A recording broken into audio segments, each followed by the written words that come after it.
Hello everyone, if you've enjoyed this story so far and want to experience a completed version, author Evil Krista, or on page known as Krista Abel, has published a full tale, The Forest, in her collection, Dark Arteries. You'll find the link to the book in the description below. Thank you for listening, and let's return to the darkness. With my eyes shut, the sounds around me intensified. Between the squishing, the creaking, and oozing, I began to notice a terrible pulsing, almost like a heartbeat. I could feel it in my chest, in the cuts on my side, in my very bones. It seemed to be quickening, and then, from somewhere in front of me, I heard the horrible sound of meat tearing, a deep and wet sound, followed by splashing liquid and a heavy thud. I couldn't help it. I opened my eyes.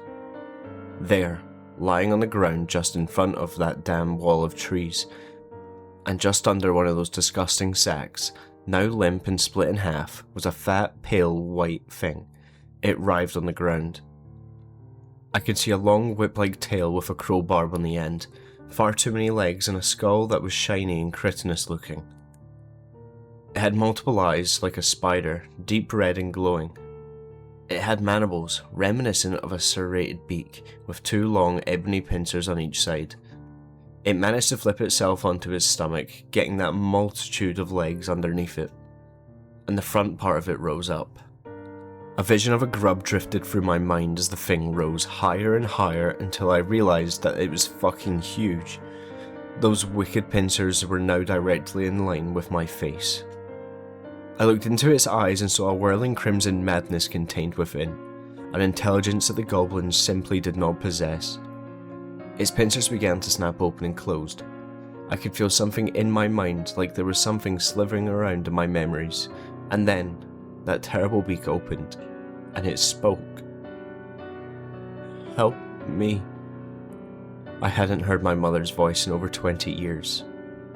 She died when I was young, and her voice was the first of my memories of her to go. But I knew, irrevocably, that it was her voice this terrible thing was speaking with. Help me. I began to shake uncontrollably as the thing started to propel itself towards me. It reminded me of a centipede, its legs moving in a wave-like fashion. It weaved as it moved, almost slithering. I was hypnotised by those terrible eyes, paralysed as I stood watching what was certain death come ever closer to me. Help me. Its pincers snapped together faster and faster the closer it came. I could feel myself desperately trying to move. I could feel that thing worming its way through my memories, like it was feeding off of them. My mother's face, the name of my first dog, where I was born.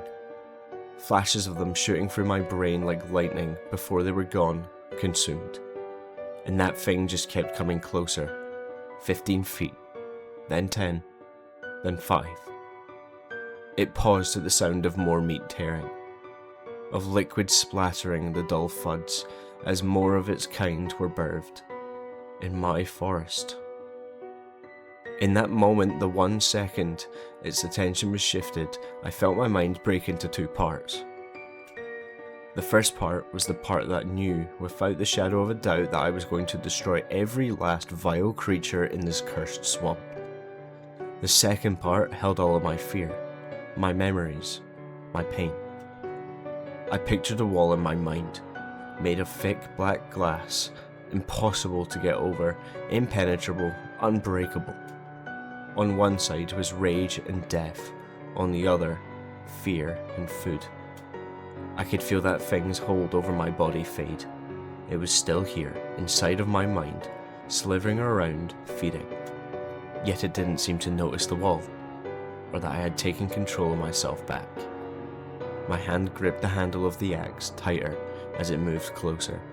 3 feet, 2 feet, and as it began to lean towards me, pincers clicking, beak opening and closing, I swung. I knew it was too close for me to hit it with the blade, so rather than swing it like an axe, I swung it as if it were a bat, twisting my upper body as I did so, putting all of my rage into it. The haft of the axe connected with the pincher on the left side of its beak, snapping it off. The blade sheared through the back of it just under the armoured skull, hooking it between the blade and the handle like a lever. I followed through, slamming it onto the ground. It screamed in a voice I no longer recognised. As I held the thing pinned, I noticed, in a vague sort of way, that at some point night had fallen. I could see dull flares of red, sickening lights popping up in the trees. The sleeping goblins. I could see a whirring crimson madness of more and more of these hideous spider-like eyes crawling towards the sound of violence, and I knew with a savage joy that it was time to fight like I had never before. I went somewhere else. I swung as if my axe weighed nothing. I chopped the stinger off a grub, mule-kicking a goblin as it sunk its teeth into my thigh. I spun around, smashing the back of my axe into a clicking mouth as it whispered my name.